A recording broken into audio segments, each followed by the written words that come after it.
your host, Efi Pylarinou, and today I have the pleasure to connect with a wonderful lady, Dea Markova. Welcome, Dea.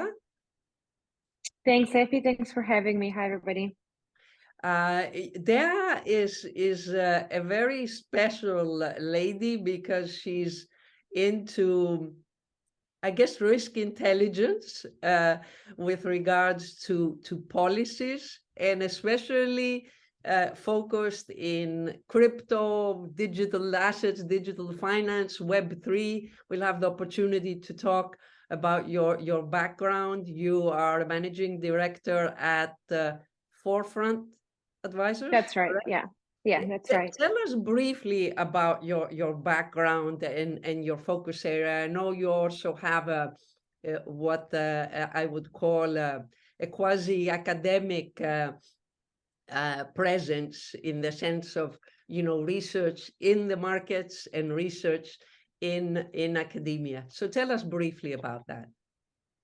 Yeah, happy to start the day by talking about myself. So indeed, I'm a managing director at Forefront Advisors. We are based in Brussels and London, and as you accurately say, it's an intelligence-driven political risk analysis firms. So we look at the political and policy developments, and we make forecasts about what they would mean for various sectors. I lead the digital assets work. And I've got colleagues across climate and macro policy trends as well. It's my, this is my Brussels home. I'm based kind of not far away from the EU bubble. I've been here for a few years, more as a lobbyist before I moved into risk analysis, and I saw the birth and the negotiations of the EU digital finance strategy, and particularly the EU crypto markets legislative framework, the Prudential Consumer Protection, the AML as well. So this has been kind of my life for the past 2-3 years. And it was my relocation back from Southeast Asia. So I was working with the Central Bank of Singapore before in their Fintech department, in a sort of market development role more than a policy making role. And I kind of, moved tables, or went to the other side of the table, if you will, with the private sector now. And I do research every now and then with the Cambridge Center for Alternative Finance, which also these past few years have built one of, I would probably say, the reference programs in research in digital assets, building on their background in non-bank lending.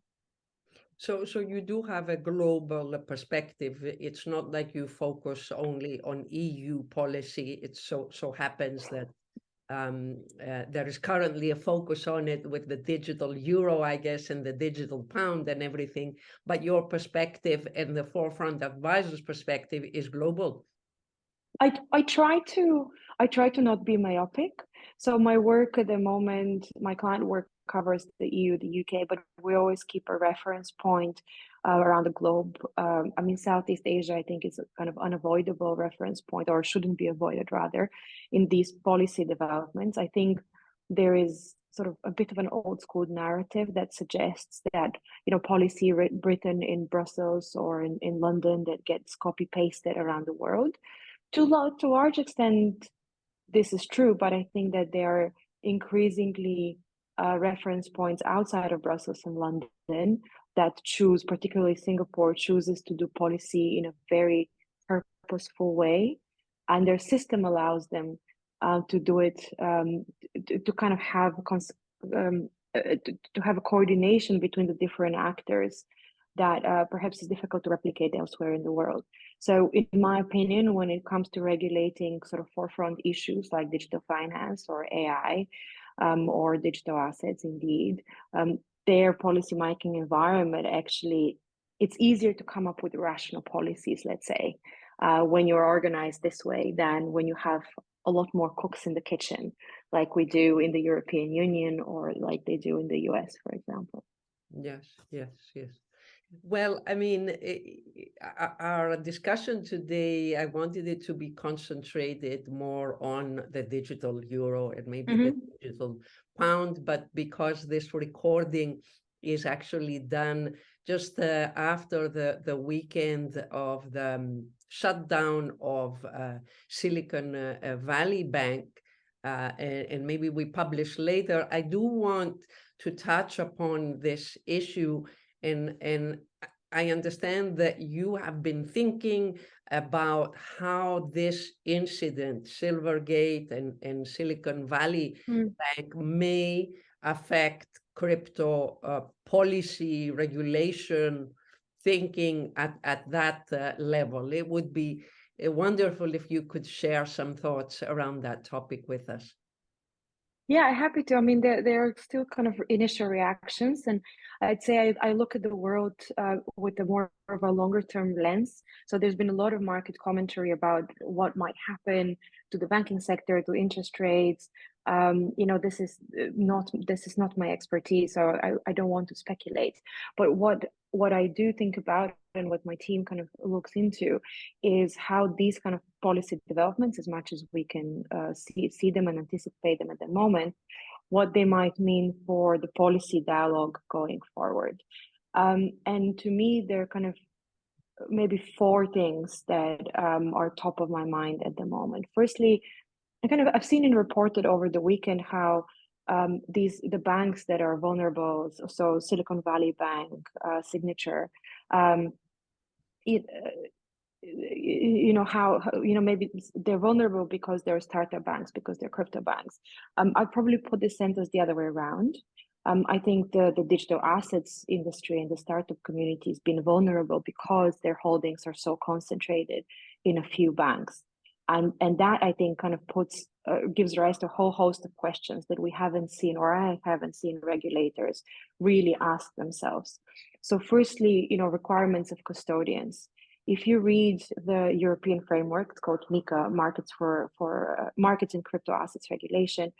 If you read the Treasury's consultation, the FSB consultation, which we're expecting to finalize this summer, they touch on this very briefly. They say, look, you need to keep if you're a stable coin, you need to keep reserves, and the reserves you have to keep with a bank, a crypto asset service provider, or an investment firm. And you hold the liability to guarantee one-to-one redemption. But it doesn't talk about concentration risk. It doesn't talk about sort of the credit rating of the institution in which you keep these reserves. It doesn't have any rules around multiple custodians and so on. So while the private sector is now forced in a situation to actively think about these things and kind of diversify away from the bank exposure that they have, the public sector was far more focused, in my opinion, on protecting banks from crypto rather than crypto from banks. And this has created in very light touch rules around custodial relationships, which maybe this situation now would like to revisit. Because if you think about it, what happens is you expose a lot of retail depositors to who buy a stable coin. You expose them to the credit risk of the custodian bank, but their deposits are actually not protected because they are stored far above the insurable threshold in Europe or in the US, right? So there's a vulnerability there that doesn't seem to be connected. So that's kind of one big topic. The other big topic is, should you be keeping the reserves of stable coins with the central bank? That's a conversation that is still open in the UK. It's not a conversation in Europe. It sits somewhat differently in Singapore, for example, that are a lot more focused on tokenized deposits than on stable coins or CBDC. But it could really change the risk profile of stable coins if this was the possibility. The third area is around risk ratings, credit risk ratings. You can imagine a much bigger world for them in a world where stablecoins proliferate, tokenized deposits proliferate, and the end consumer needs to get a sense of, okay, actually, where are my money held?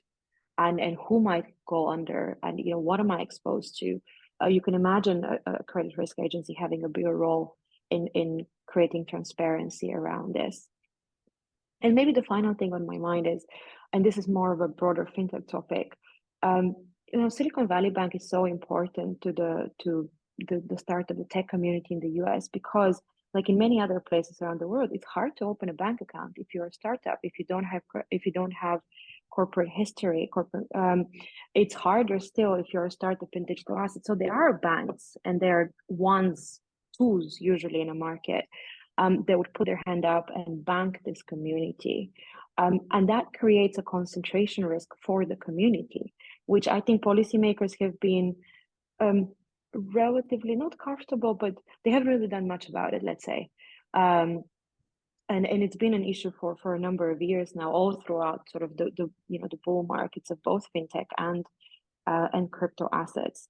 I don't know that the political reaction will go there. My anticipation is that it will not. But to me, this is sort of an unaddressed risk to which we don't have a great plan to solve.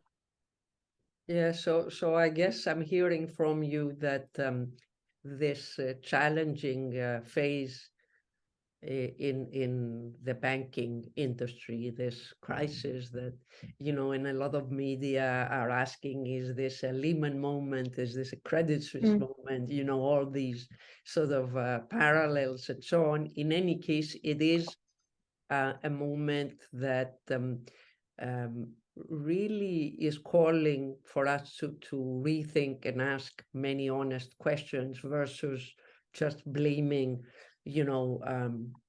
each of the players, what they did wrong, which is always easy after the fall to do so, right? And very human. I mean, I guess these are the regular stages of grief in any crisis, right? The sort of first you start shifting blame around. Like I remember in 2008, there was a long list of who's more guilty for what. Was it rating agencies, was it governments, was it banks? Yeah. And I think like sort of the FD or someone would keep were kind of prime vehicles in pulling together these kind of lists. So I guess that's stage one. Stage two is creating a public policy response, which you might hope, given events this weekend, that we've created more of we've operationalized this. So similar to what you said, sort of COVID didn't spread so much in Southeast Asia because Southeast Asia knew how to deal with respiratory diseases and very quickly.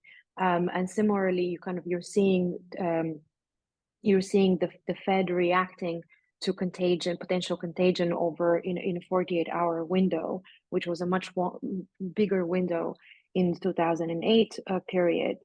So that's encouraging. So we've got more rules, we've got better systems for reacting, and we don't know yet. And I'm not going to purport that I know the answer. You don't know how much of the risk that we saw materialize this weekend is actually spread across the financial system. So you don't know how many dominoes there are on the chain to be able to speculate that if they keep falling, how long it would go. I'm more commenting on the one thing that is a very sort of well-known fact, is that the tech community is very exposed to these particular banks. So there is a concentration risk, which is a lot easier to deduce from the information available, rather than the contagion risk for the rest of the banking system. Correct. And I mean, we could do a whole episode discussing if the Fed Now system was adopted and scaled in the US, whether this run on the banks would have been exacerbated in the US because of the ease of moving money and so on. But let's not go there, and let's switch to CBDCs and with a focus more on the European continent. And I wanted to ask you, you are very much focused on what's going on with the digital euro. And I wanted to ask about the fact that from what I'm reading is that the digital euro's mission is not so much focused on propping up the international status of the euro, as which it is a reserve currency, but you know, pumping up or propping up its status to be used more in international affairs, which is the case with the digital one. So it's more focused on what's going to happen in within the Eurozone and within the European Economic Area. Is that correct? And why is it so? Yeah, you're quite right to pick this particular, I think, analytical framework for the digital euro, because you're bringing a lot more global perspective to the European debate. So indeed, when even the beginning of the digital yuan, there's never been a question of whether this would go.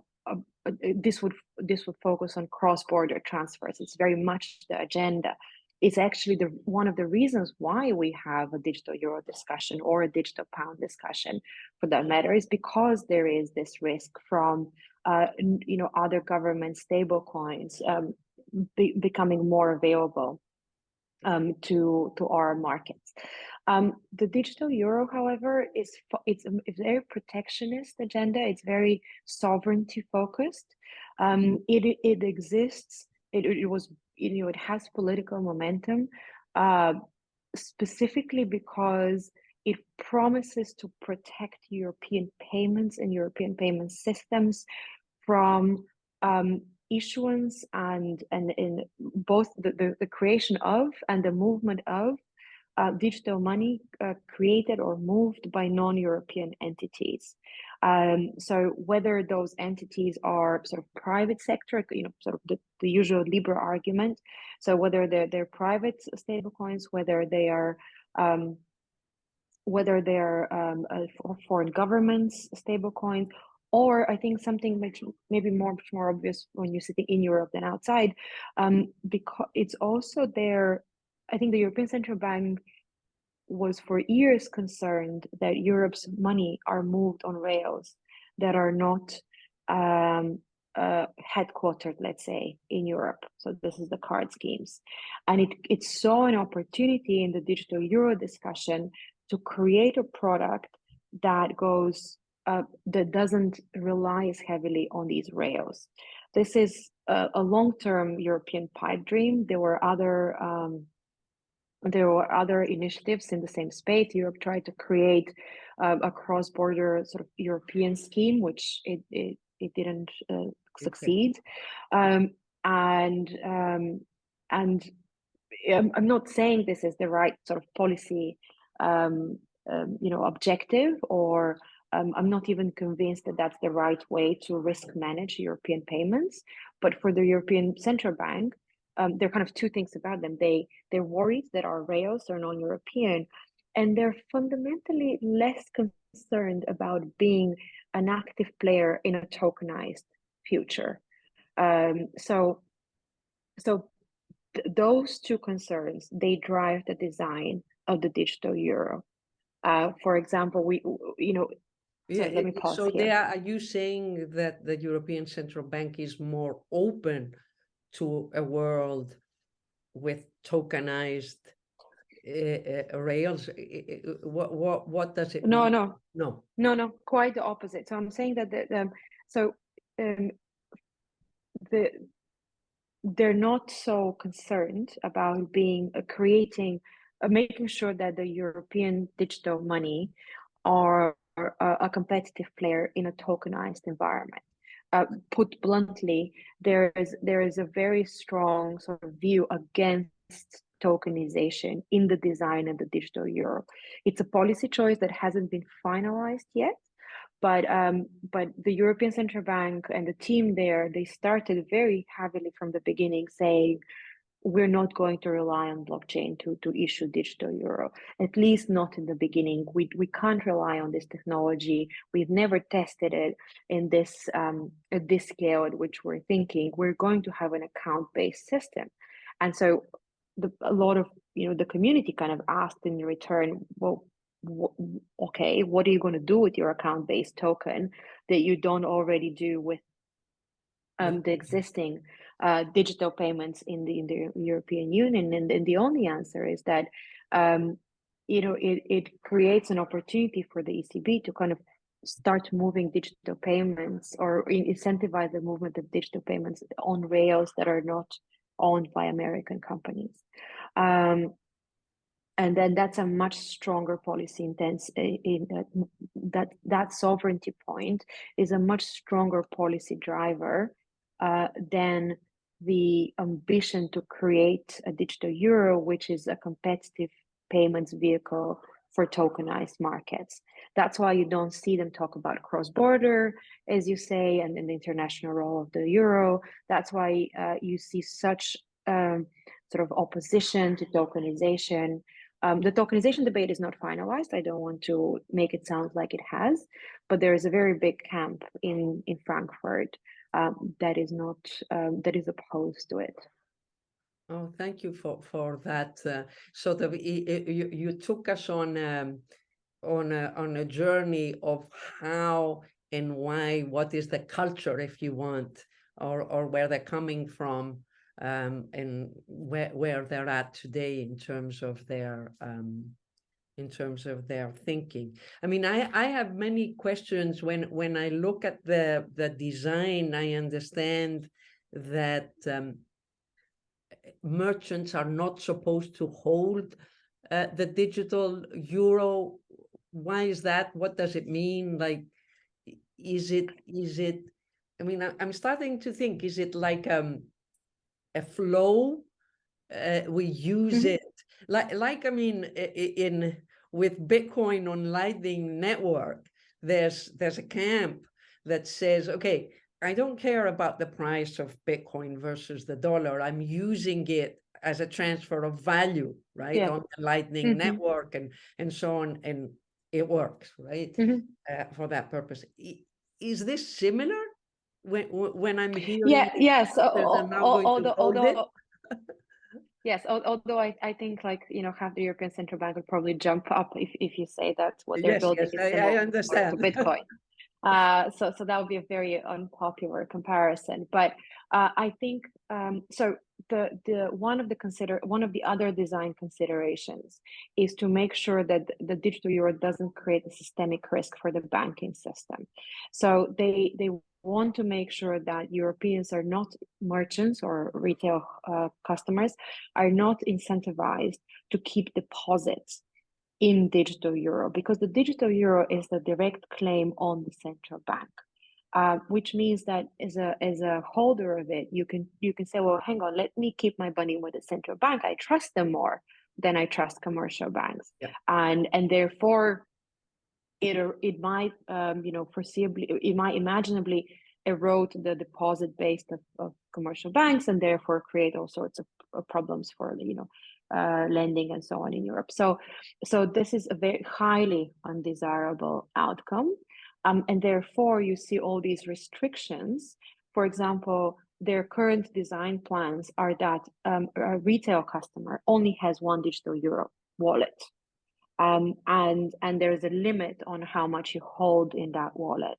And as you say, merchants cannot hold wallets, could not hold digital euros, which then creates a whole other set of problems with direct and indirect settlement and details that we don't need to go into. But the point is, this is to be a payments vehicle, not a store of value vehicle.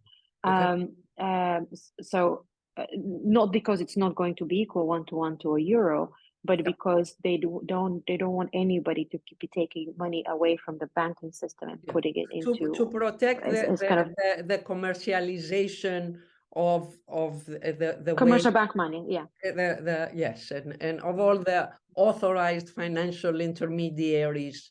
In a way, they want to leave that all set up as it is today. Yes, yeah, pretty much. So there are the intermediation, the distribution of the digital euro is, I mean, there are important differences, but the big picture is that the distribution of the digital euro is supposed to look very much like the distribution of normal euros, if you will, today. So you'd rely on the banking system to fund and defund the wallets. You would rely on banks or e-money institutions, payment institutions to create and manage and operate these wallets.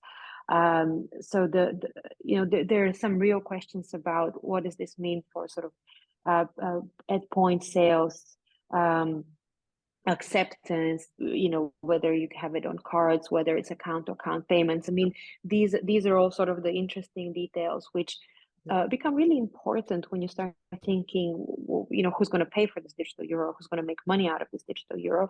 But the bigger picture is that it's not supposed to look too different from the normal sort of commercial bank intermediated model. Yeah, yeah. Would you say there that there's another country that is thinking similarly, like the ECB, in terms of, the sovereignty of the payment rails and so on, in their research or piloting of their CBDCs? Yeah. I mean, I think sovereignty is a concern for central banks generally, right? I don't think that, I think they have different views of how to protect it. But I think one thing that, in a way, Libra united the central banking community is to alert them to the sovereignty risk that a private stable coin could bring, right?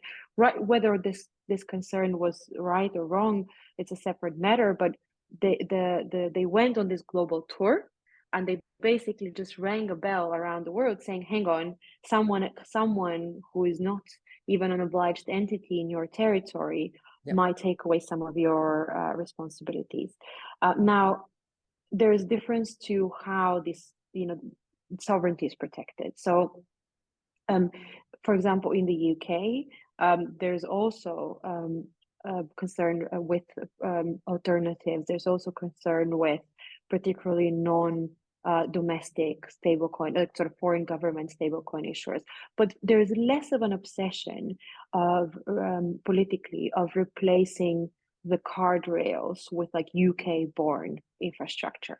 I think this is, in terms of the mood music, this is just less of a prevalent concern there. In the Singapore answer to all of this has been to incentivize the banks to tokenize deposits, right? So you want to expose Singaporean investors to an asset class which is born and regulated in Singapore. That asset class need not necessarily be created by the central bank. Whereas, so I think like I said, the kind of the sovereignty concern gets rolled out slightly differently from sector to sector. EU, UK, I think, are closer to each other in seeing a bigger role for the central bank, and resolutely sort of saying, well, actually, synthetic CBDC, so to say, it would not do the trick, would not sort of protect the consumer enough, and therefore there's a bigger role for the central bank to play here. There you have really brought a lot of clarity to the things that I know as facts around the digital euro, but you have brought clarity around why and understanding the history and the angle and what's the incentives and the thinking behind this, which matters a lot in terms of what to expect, going forward. Is there a time frame that you think we will witness a digital euro in Europe? And also, how do you see the non-Eurozone countries like Sweden Switzerland, and so on, you know, being a factor for a plus or a minus factor in the progress? Yeah, no, I mean, two very good questions. So the timing question, I think, is perhaps a little less trivial than official publications would suggest. Yeah. So the official sort of timeline from the European Central Bank is that they have to make a go, no-go decision for the digital euro in the fall of this year. However, the digital euro needs a legislative base in order to operate, to be at minimum to be accepted as legal tender in the EU. So this creates a role for the European Commission. So we have two parallel processes in Europe now. The ECB has been working on their design for a number of years, and this whole design sort of work project will finish this fall. In parallel, the Commission at the end of May now will issue a proposal based on a consultation that they did. Now that proposal can be very little or very extensive. Our current expectation it will be not let's say in the middle, I guess, is an hopeful answer. So it wouldn't just be the bare bones like articles about legal tender. We expect it to go beyond that, and so that then puts down to political negotiations some of the design choices that the ECB perhaps has already been making, or has gone very far away, very far down the road of making. So at some point, these two processes need to align. You can't have a political debate over, and I'm picking up completely hypothetical example here, but you can't have a political debate about the privacy features of the digital euro and at the same time have the digital euro be launched with certain set of privacy features. So you've got to allow the time for the debate to come to a close. So this makes this sort of go no go decision in the fall questionable to the view of my firm about the timeline. So that's on the timeline side. And as you say, one of the other conversations that are coming is, what does this mean for European Economic Area countries? What does this mean for European Union members that are not members of the Eurozone, right? So to put things simply, there's one narrative that says, well, the digital euro needs to behave like cash. And then so I would say, well, I'm a Bulgarian citizen and a national. I have no limits on the euros that I can hold, in banks in my own country, or the ones that indeed I can actually go to an ATM and withdraw when I travel. The digital euro design at the moment builds in a number of limits on non-Eurozone citizens. And this to me is, I mean, that phase, and they do a phased approach in order to make the project maintainable, but that is a hugely politically contentious phase to have, and therefore I imagine there will be some challenge to the design choices that are currently being made, or how long this phase would have to last. Yeah, very interesting for me too, as a Greek citizen and a Swiss resident and a person that travels to the UK and does business in the UK and in the US and so on. It's just extremely interesting. Dea, thank you so much for this really insightful discussion. Before I leave you today, do you want to share with us something more personal? Like, are you excited about some topic like that you're reading about, something that's outside, regulation and policy and so on, or is all your bandwidth occupied with markets and the fourth industrial revolution? Oh no, that's a good question. Probably the answer is that more of my bandwidth should be occupied with something else too. to exercise my brain. What do you love to do outside work?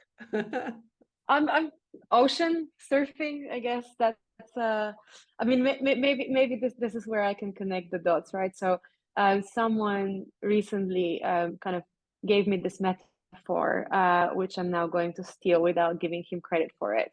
But I do like I like living. I live by the ocean when I'm not in Brussels, and I like surfing a lot.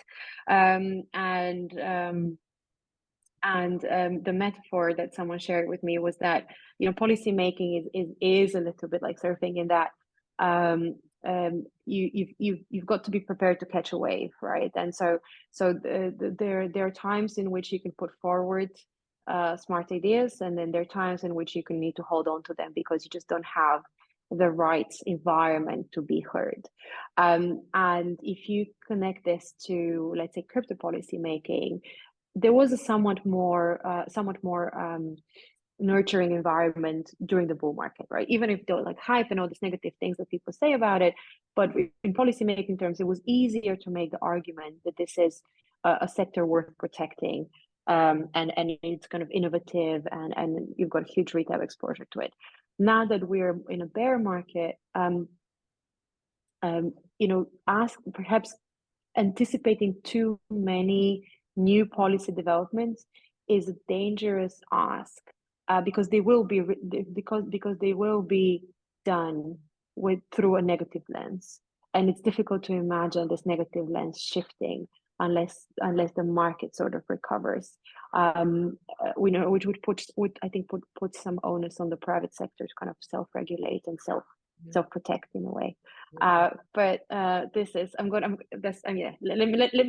steal a metaphor from a friend without there is regulations that come from a punishing point of view and a very sort of bitter stance, rather than a stance of supporting innovation and you know, principles that are based on a much more longer term and forward looking mindset versus protecting short-term you know, mishaps and so on. But it's very interesting what you said about surfing, because it has a lot to do with how we surrender in life in general to what is going on, and it has a lot of sort of use cases and applications that we can keep it in mind, as you said, stealing it from somebody and keeping it as a guide. Again, thank you so much. Thanks, Efi. Thanks for having me.